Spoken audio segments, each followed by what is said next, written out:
days, 2018. 4 days and you've already started screwing up. So, do I need to sacrifice a goat or something? What do I have to do to help you here?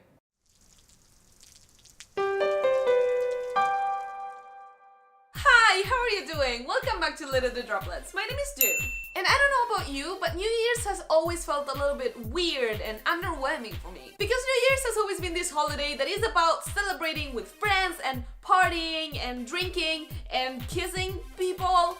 And, you know, as an introvert, I just treat it like every single other party. Hanging out with the dog and eating chips. And then the clock strikes 12 and everyone starts celebrating and making a big fuss about it, and a few minutes go by and I'm still staring at my phone, eating chips, hanging out with the dog and feeling exactly the same, and nothing has changed. I want a refund. Unlike Christmas, New Year's just never felt like it carried any sort of special magic or anything like that. And not only that, but it also always felt like it was a celebration that put way too much weight on our shoulders, with the whole New Year's resolution thing that everyone feels accountable for and everyone ends up botching anyways. So you have so many people reaching the end of the year feeling like a failure because they didn't attain to any of the resolutions or most of the resolutions, and it just doesn't feel like a celebration that has a lot to celebrate, only something that's needed to make the passage from one year to the other. And then I found this new thing on the internet, this tradition that I've been doing for the last 2 years, and it just changed everything about how I perceive New Year's. I really don't know if this is a commonplace tradition or if it's something that just few people do, but I want to try to spread the word and convince people to do it if they don't, because it just helps you start the year with the right foot, and it just gives you such an uplifting end to the year as well. It just makes you a much more happier person come New Year's. So today I present to you my good year jar.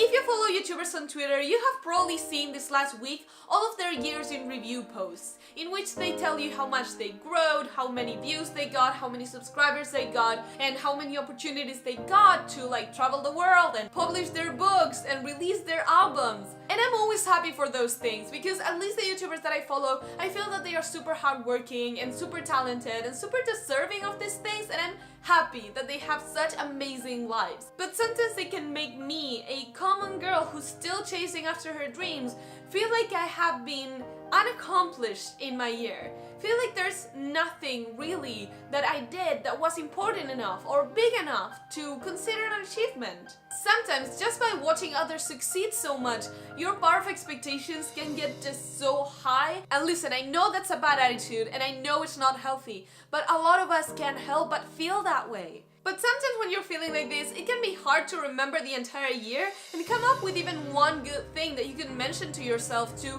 remind you that this year was good and not a failure, and that you're not a failure, and that we are all growing and doing things that are worth it. So any moment in the year that you do something that you're proud of or that you consider an achievement, you write it down and you put it on the jar. It doesn't matter how long it is until you have to do your yearly review. It's going to be there for you when you feel low and can't remember good things, when you don't feel like anything was worth it. You can trust that in the past you felt it was important enough, and that means something, that means growth. Because maybe you don't have an accomplishment like publishing a book, but your achievements, no matter how small they may seem, are equally as valid and equally as amazing. And that's why today I wanted to share with you my achievements for the year. And yes, this is a huge jar with a very tiny amount of papers in the bottom. But I would rather have a lot of empty space that I will never use, rather than capping myself in my ambitions.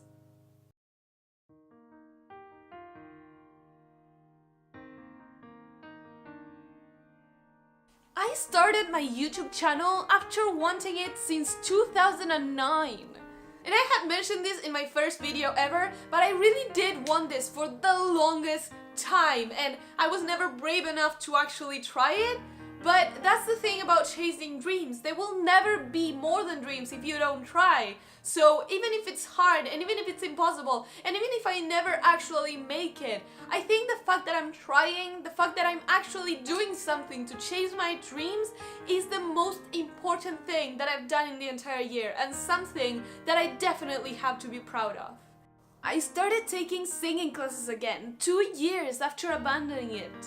Back in 2015, something really bad happened in my life, and I ended up cutting off from my life all my passions, my hobbies, my activities.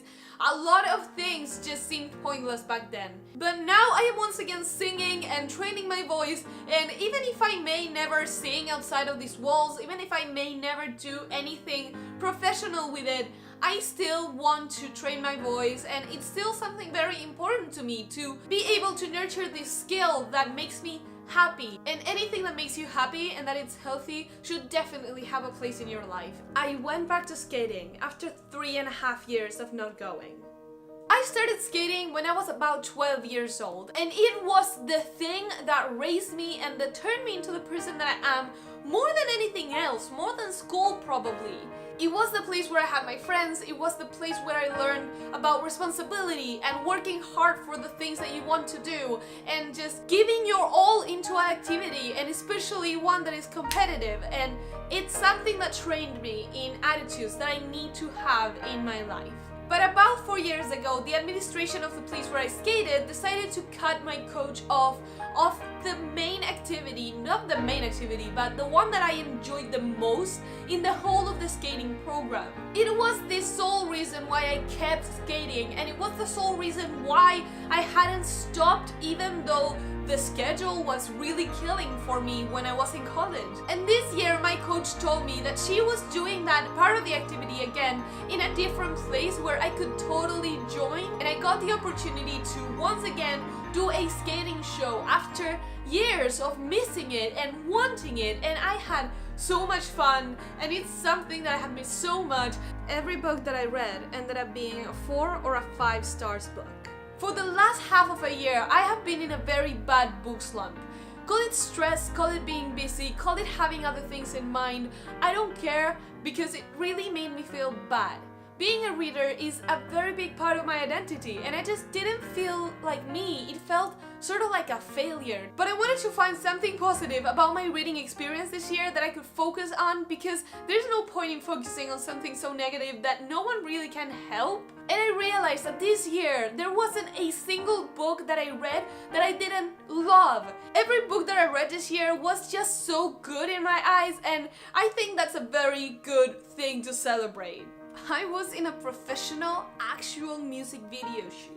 My granddad was a worldwide recognized, almost you could say famous, tango singer. And a passion for singing was a part of my family since then at least. So my mom decided last year that she wanted to try to make her own path. She's carving her own path and following a dream that has been there since always, but she had to stop because of life and because of motherhood and a lot of other stuff.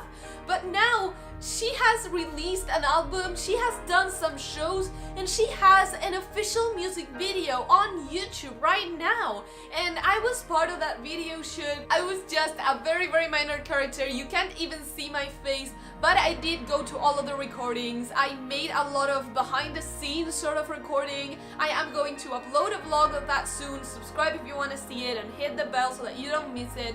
And it was just a mind-blowing experience. It was definitely one of the highlights of my year, and something that made me even more sure that I'm passionate about what I'm doing right now. That I'm passionate about trying to capture video and just capture moments and feelings. With that being said, I don't have any more to say because I just wanted to share that idea with you, just show you what a normal person may have as everyday achievements in a year, and just push you to try it yourself.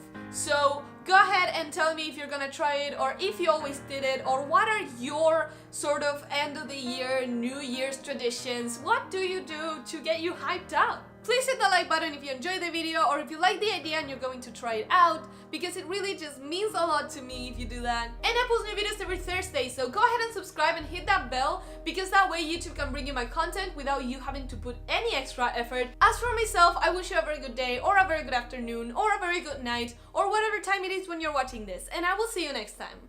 Bye. State of normality. Normalcy? Some state of